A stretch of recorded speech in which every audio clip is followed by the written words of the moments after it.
I think this is the slide that we have left off last time, and we looked at the p-median with continuous edge demands. Just briefly, I just told you that in this case the demands are continuously distributed along all edges with possible mass demands at vertices. So under such conditions, Minieka solved the problem for p equals 1 using point-to-edge distances, and Hansen and Labe in their 89 paper identified a finite dominating set consisting of vertices plus edge midpoints and solved the tree network case with general P in linear time. Also, a conditional general median problem is also solved. Chiu used discrete demands at nodes and continuous demands on edges with general densities. So this is the difference between Hansen's Labe paper and Chiu's paper. General densities, probability densities. Node optimality in this case fails, and the objective function formed in this way is not convex and it's not concave. However, for a tree network, the objective function happens to be convex on any path. And this leads to a Goldman type of tree trimming algorithm. Of course, it's a more involved algorithm than Goldman's algorithm. Brandu, Chiu, Bata solved the two-median case on trees with general demand distributions.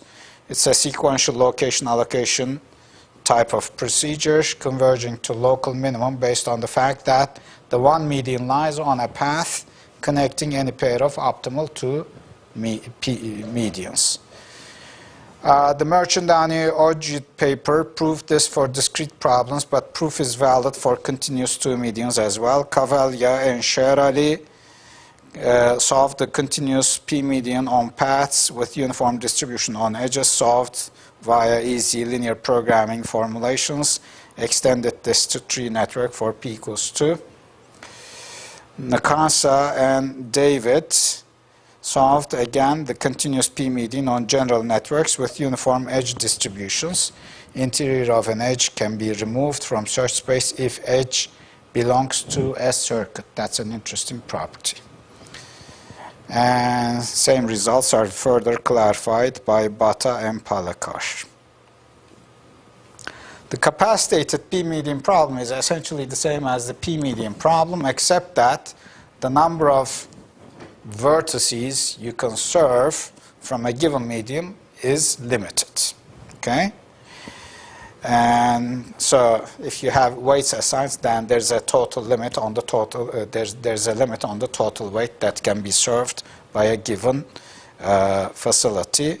Exact algorithms are again similar to previous uncapacitated versions with you can see some of the contributions on the slide. There are some other variants of the p-median problem. One is the so-called s-median problem, in which case the demands are not vertices, but rather they are subnetworks of the network. So you're trying to locate a one medium, for example, relative to subnetworks. And how do you measure the distance between a facility and a subnetwork? In Slater's version, he measures it by the closest point from the facility to a closest point of the subnetwork under consideration. So he solves the tree network case in O(n) time.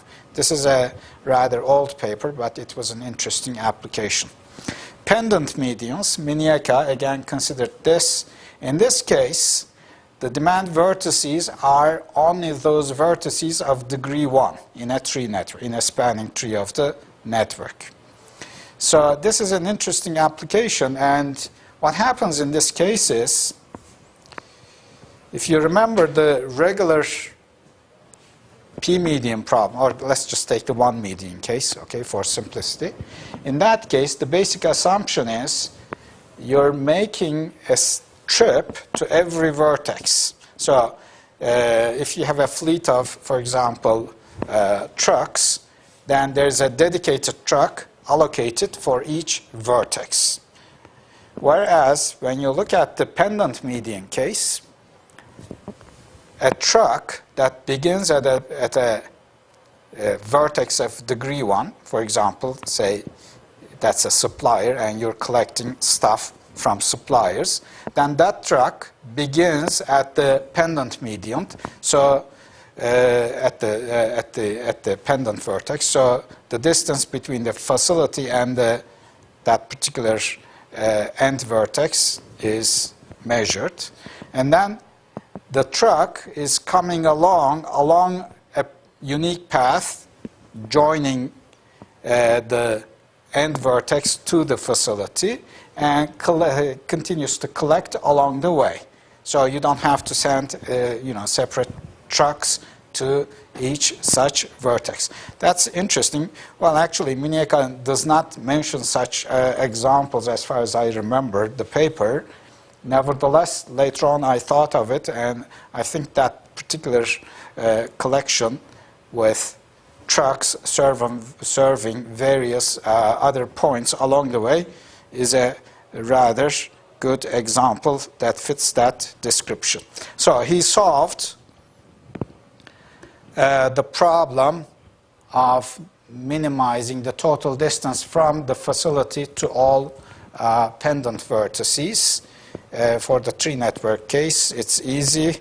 The general case seems to be hard, he concludes, but the complexity status is open. Hierarchical facilities are also considered in various papers. In this case, of course, you have primary facilities and perhaps secondary, sometimes tertiary facilities, etc.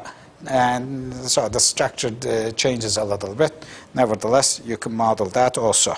Fuzzy models consider problems with vertex weights or edge lengths being fuzzy. Does everybody know what fuzzy means? When you don't have probabilities but rather possibility distributions, this is Lutfi basic work back from 25, 30 years ago. He defined problems where probabilities don't seem to be doing a good job. However, sometimes you admit or you decide on something, say 30% this way and 70% the other way. Okay? It's not a 0-1 situation.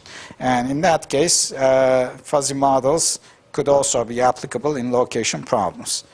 Also, there are network improving inverse problems. If you're interested, you can look at those papers. So let me go briefly through the basic P-center problem.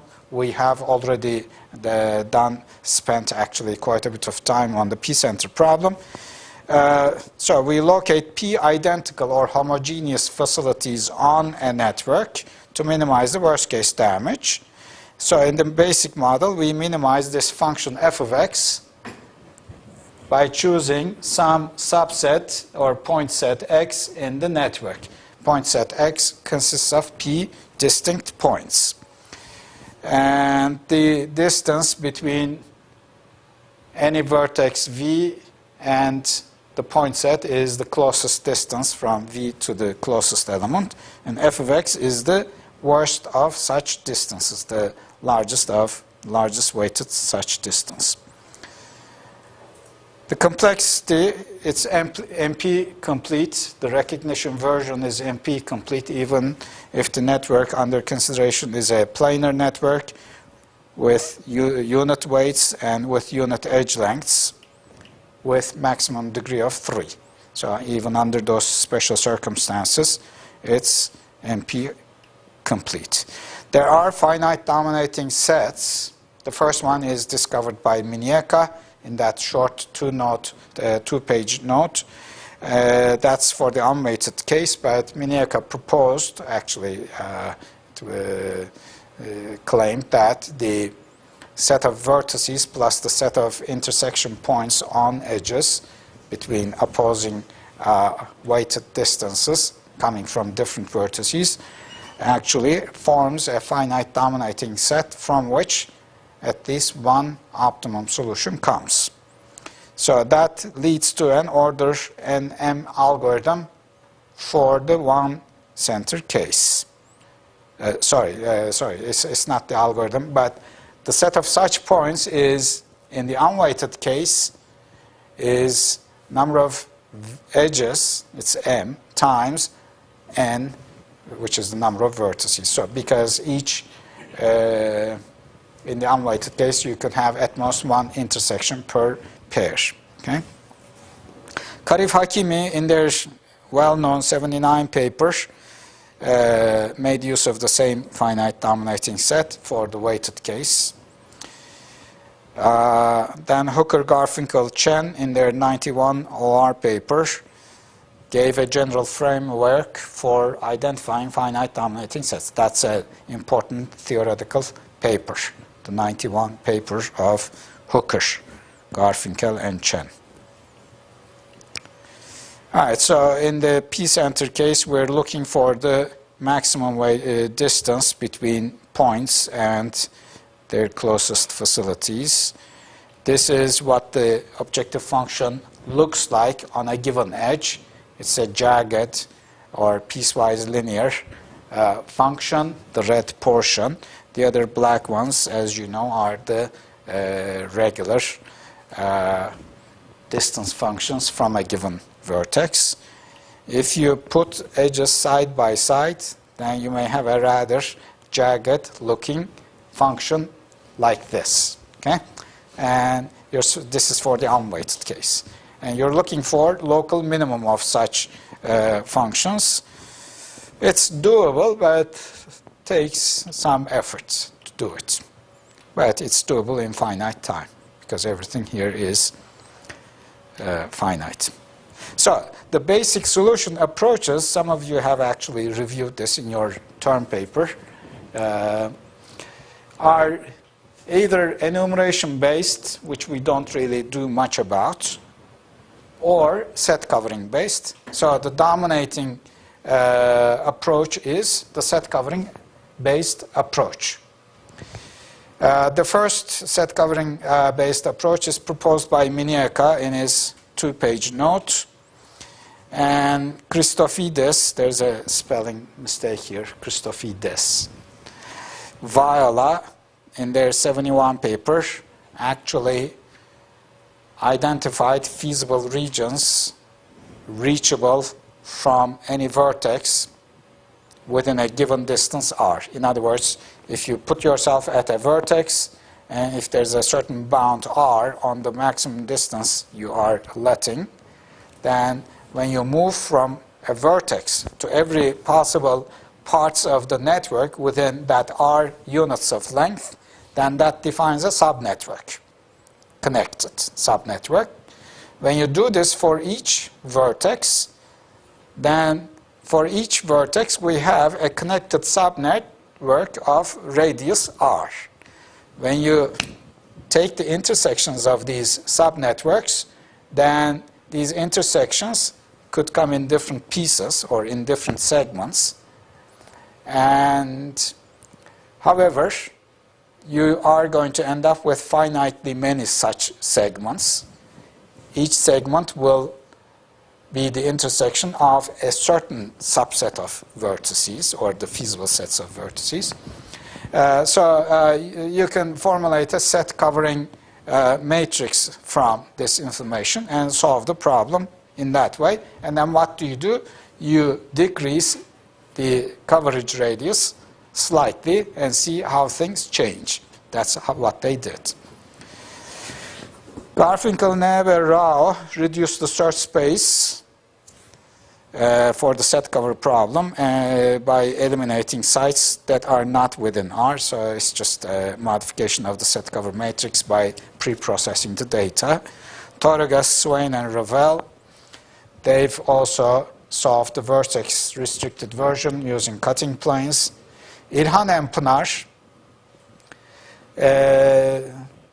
actually this is not a published paper, but it's referenced in a website, used a two-phase method for the vertex restricted unweighted problem. The first phase of the approach finds LP bounds. In other words, they have an integer programming formulation. They simply solve it as a linear program and obtain certain LP bounds. In the second phase, they solve a feasibility type of set cover problem rather than minimizing the number of facilities you're trying to locate.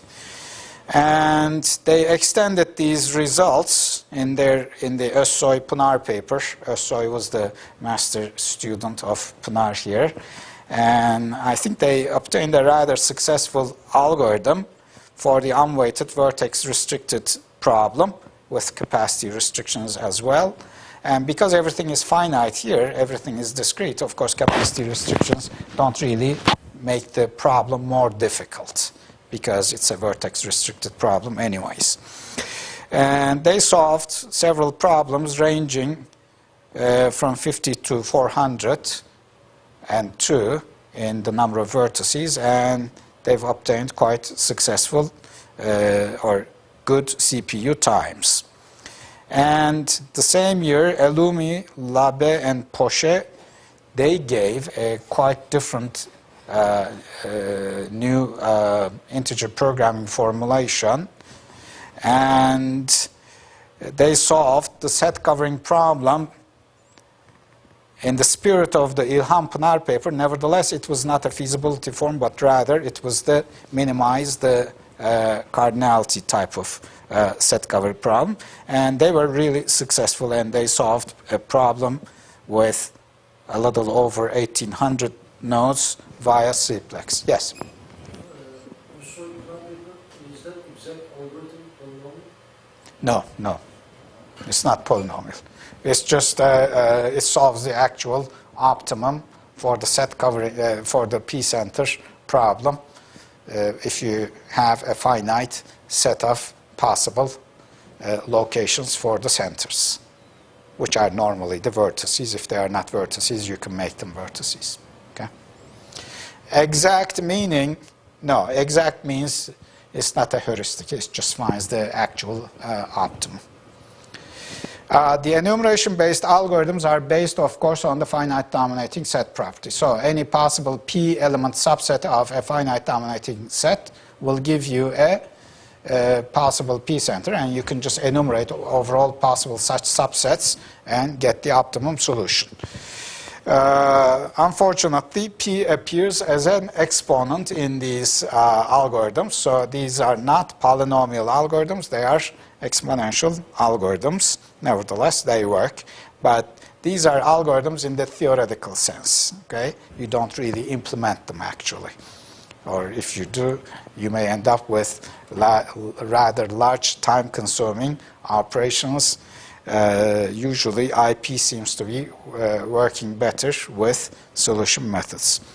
Moreno gave the weighted version. As you can see that it's m to p, n to p plus 1, log n. Tamir gave some improvements, which you can see in the paper, in the slide. The nonlinear version with convex distance, convex functions of distances is again handled by Hooker in his dissertation. Also, he published a paper in '89 basing his methodology on tree-like segments. Those of you who were here on Monday, you know what a tree-like segment is, right? Except that you weren't here. So a tree-like segment, if you have your antipodals, the peak points of given distance functions, those define antipodals. So a given vertex may define an antipodal on a given edge, and all other vertices may also define. So in a given edge, you may have up to, at most, n antipodals. Okay? Normally, some of them will not, the endpoints will not define antipodals in general. So if you take adjacent antipodals on a given edge, that defines you sub-edges or segments. If you focus on a given segment, all distance functions coming from different vertices are either linear increasing or linear decreasing. For that reason, if you just take that portion of the edge and put all those vertices whose functions are increasing from one endpoint to the other on one side, and the other ones, those coming to this endpoint and increasing towards the other one, then you have a tree-looking structure, and in that case, things are much easier to solve. And you can, in fact, solve the problem by restricting your point to that segment, even if your functions are nonlinear. But Hooker's model has convexity assumption as well. Okay? Several approximation bounds can also be given. This is limited. Actually, Tamer has a long list of all these approximation bounds, and he sent it to me. I was amazed that there could be so many more than I was aware of. But, for example, Su and Nemhauser gave the following theoretical result: finding an approximate solution whose objective value is less than 200% of the actual optimum is NP-hard. That's an NP-complete problem with the recognition version. So you can never do any better than 200%, okay? Using, unless P equals NP. Yes. Hochbaum and Schmois gave a two-approximation algorithm, meaning that they actually gave an algorithm which finds a solution whose objective value is within, or at most 2 times the optimum objective value, which is the best possible that can be done. The other one is a strict inequality, okay? But you can equal 200% actually. Dyer and Fries gave a vertex restricted, gave an algorithm for the vertex restricted version, which is a heuristic in polynomial time. Plesnik modified the above algorithm for the absolute p-center, etc. So these are some of the approximation algorithms. For tree networks, actually, we did talk about tree networks quite a bit. Handler is the one who actually observed that the absolute and continuous two-center problems are solvable in O(n) time. Okay. However, his this is for general P, not for P equals 1. Okay. However, this Handler's observation works only for P equals 2. It cannot be extended to more than 2, so it's limited. And other papers listed in this slide also gave a number of polynomial algorithms for tree network p-center problems. You've seen the last one. It's not the most efficient one in terms of the powers, the polynomial powers. Okay, that's an n to the 4th p algorithm. Sorry, n to the 4th log n algorithm. It can be easily modified to make it n cubed log n. However, some of the earlier algorithms algorithms listed earlier in the slide are more efficient. These are all doable things. But I think the nonlinearity and duality was the interesting feature in the last paper. That's why I wanted to emphasize that particular one. All right. The absolute one-center is efficiently solvable. Hakimi is the one who introduced it. And you've got several people who actually gave algorithms for solving it. There's one particular paper here that's of some importance, or more importance in my judgment. That's the paper by Shire-Deering.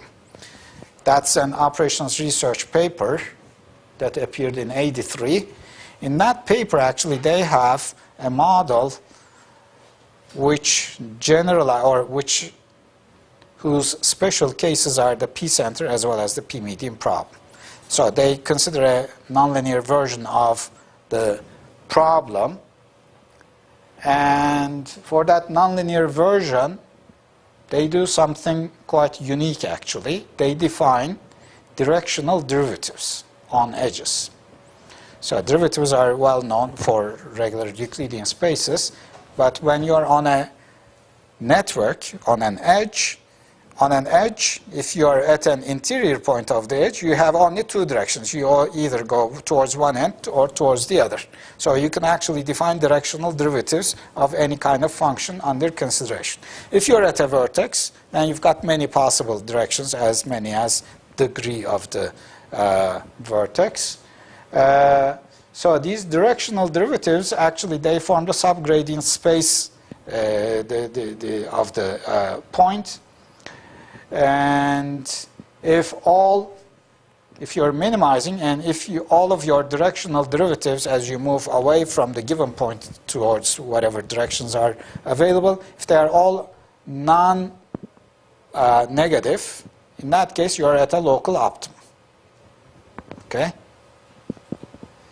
And the intersection property that we had for the one-center or p-center problem, in that case, we still have the same thing.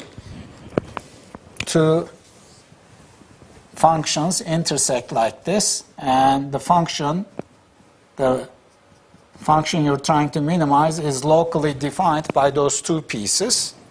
And the directional derivative in this direction is whatever the positive weight of this, say wi, that's positive.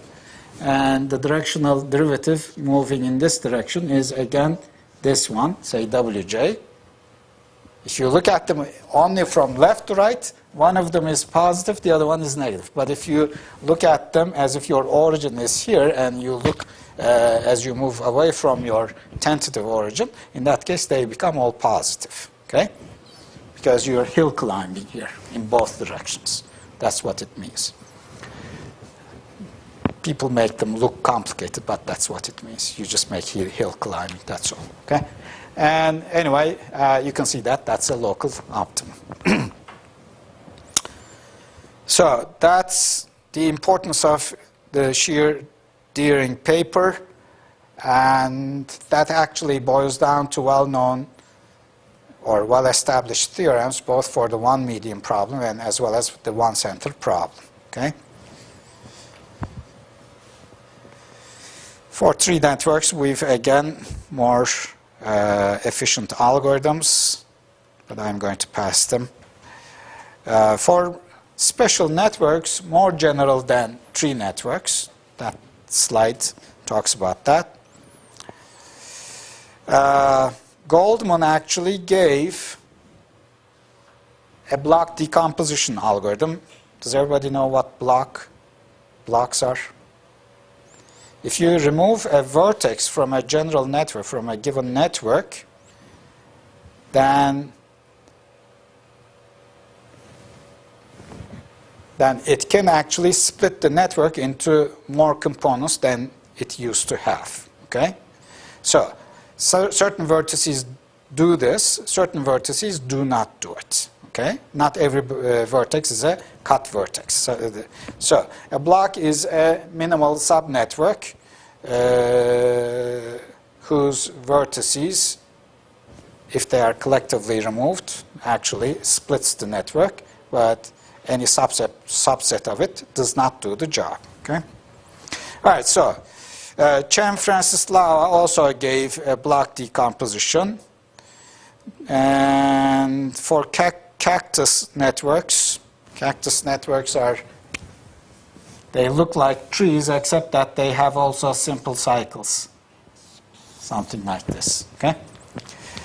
For cactus networks or cacti, they gave a polynomial time algorithm. Kincaid and Lau also gave a polynomial time algorithm for cacti networks that are homeomorphic to 3 cactus. Continuous p-centers. This is again similar to the continuous p-median. In other words, you're trying to serve from your facilities all possible points along edges, not just vertex points. Okay? So the demand set itself is continuous. All right, so in this case, Megiddo and Tamir proved that the problem is NP-hard. And Tamir observed that if you have integer lengths and if you have rational objective value induced by, of course, rational weights, then you can actually solve the problem by solving finitely many continuous covering problems. And so he extended the results in his 87 paper. Miniaka gave a different continuous p-center problem in his 77 paper. It's slightly different from the other ones. For the special case of tree networks, a number of polynomial time algorithms have been supplied, but we're not going to go into their details. The conditional p-centers are something you are familiar with from the exam question. Well, actually, I didn't mean it to be a conditional p-center problem. It was just a simple problem with a little bit difficulty injected into it. That was all. You didn't have to know what conditional centers are.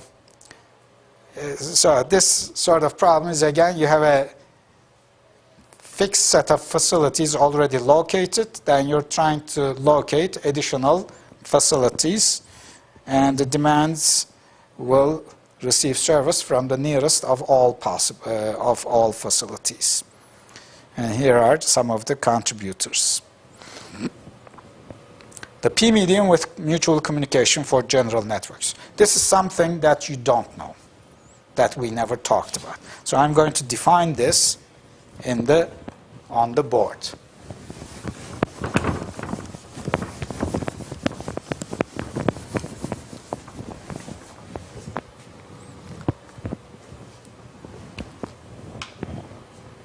In this case, so this is the p-medium with mutual communication problem. In this case, the main difference between the p-center problem and the p-center with mutual communication problem is, in the p-center problem, you've got identical facilities or homogeneous facilities, and they're incapacitated, so a demand point receives service from the closest one. In this case, these are distinguishable facilities. They give different kinds of services. In fact, for example, they may be supplying different materials to, say, existing facilities. And they also may receive service from one another. So in this case, you've got demands at vertices again, say I going from 1 to n. You've got distinguishable facilities, say, did I say p median? Okay, yeah, say p of them. And these are distinguishable. These are the locations of distinguishable facilities or new facilities. And when you locate the distance between xj and vi is of concern for all ji pairs. And you may also have a weight wji here. In addition, if xj and xk interact, or if they receive service from one another, or they have material exchange of some sort, in that case, of course, this distance is also of concern. And not to repeat the pairs, that's just right, j less than k in this case. And there may be also some weights associated with these pairs of distances, vjk, dxjk. So the problem is to minimize the sum of wji, dxj, vi, j going from 1 to p, I going from 1 to n, plus summation vjk, dxj, xk.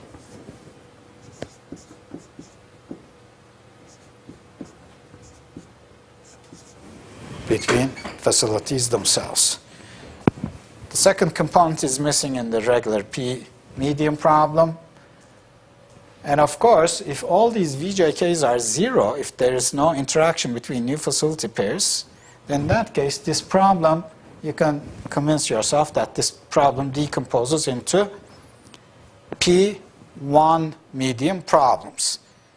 But each one medium problem will have a different set of weights dependent on the J under consideration. Okay? So, the case with all VJKs being 0 is trivial in that sense. This case is not trivial. One important theorem in this case is, let me see if that's on the slide. First of all, this problem is NP complete when N and P are both variable parameters. And Tamir actually showed that even if you fix N to 3 and make P variable, this is still NP complete. It's a more special type of problem. Now, in this case, one important theorem is, again, you can easily prove that node optimality holds. Why? Well, for the following reason. If you have an optimal solution for this problem, if all of your xj's are on nodes, you're done. If not, then you select, say, one such xj, okay, make it variable. The other ones, you just keep them as fixed points, as if they are artificial vertices. Then you have only one new facility, which means that the problem is actually a one medium problem relative to that particular facility. Okay? And that one medium problem will have an optimum solution on top of one of the existing facilities, which are either the vertices or one of the old fixed facilities. Right?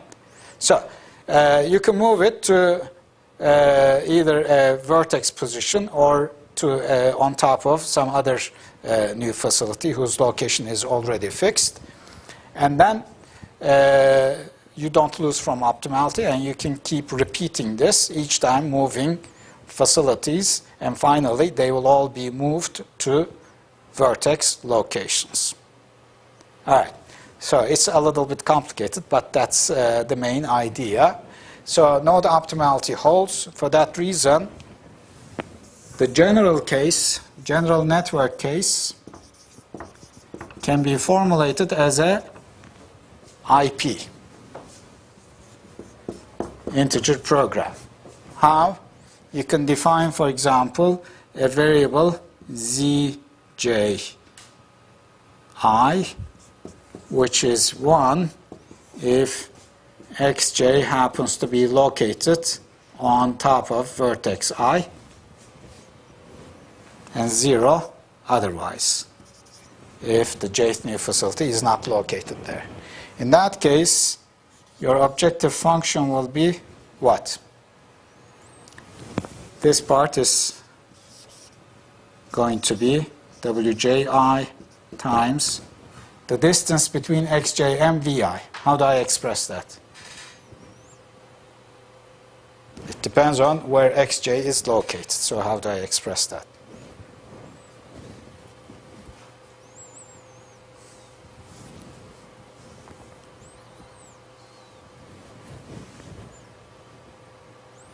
Now we have some constraints here.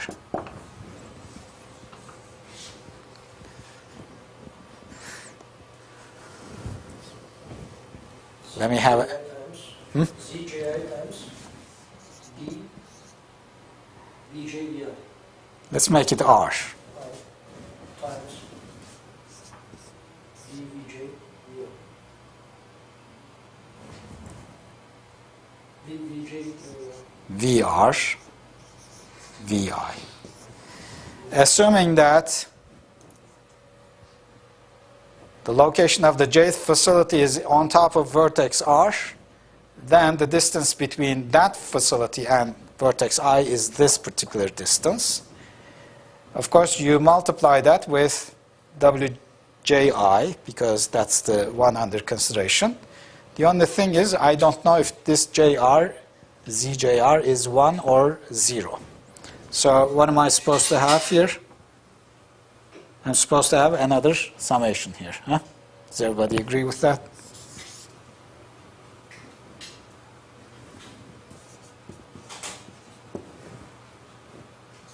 You sum over 1 up to n. Is that agreeable? Does that make sense?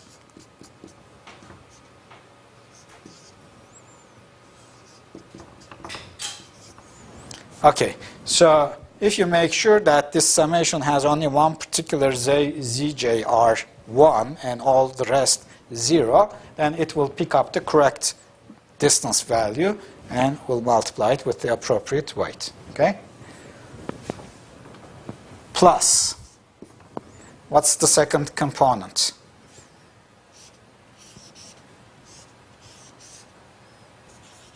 Vjk times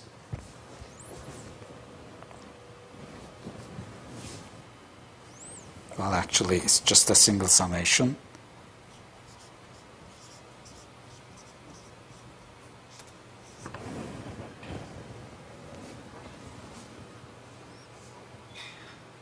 Yes, Z RJ or QJ.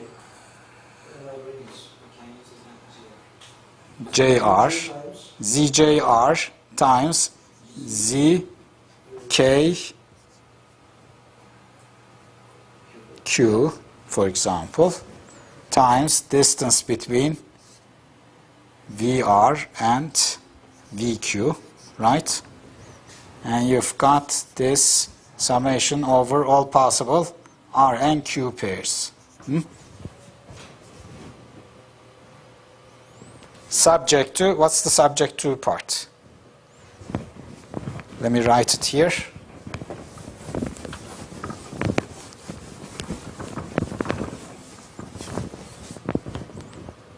So the constraints that we have are, what are they?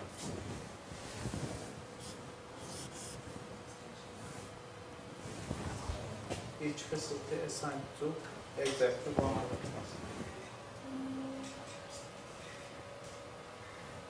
Okay. Z sum over R ZJR equals 1. Over what? R? Equals 1. This is true for each J. And ZJR are 0, 1. Okay.